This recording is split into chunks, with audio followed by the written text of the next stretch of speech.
This is known as the McDowell Phillips house.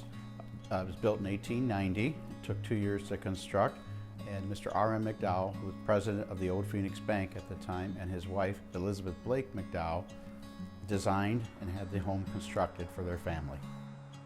The house itself is a crown jewel of Medina.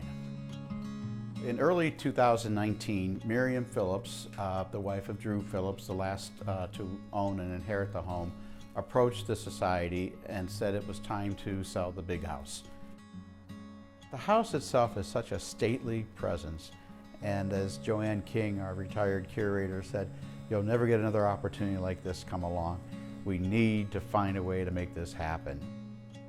And people responded, everything from $5 donations up to $30,000 donations. There was a lot of that internal work that we could do during COVID, where we could still be safe and get all that done. And then we started on the woodwork restoration. So it kind of went in series of big to complicated exterior to more focused interior. Most people enter from the front door, Prospect Street entrance. There are 6 rooms on the first floor, including the kitchen.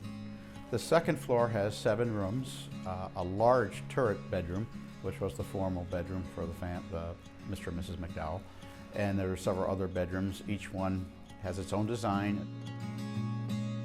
This house had so many different items that came with the house. The contents are just as significant as the structure itself.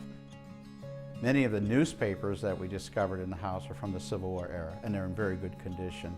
I think my favorite is the day after the Gettysburg Address. The New York Tribune published that on the front page, but not until they gave 2 or 3 column inches of Mr. Edward Everett's speech.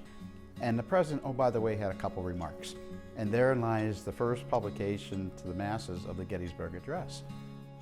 So the attic has been a big treasure trove of things to discover.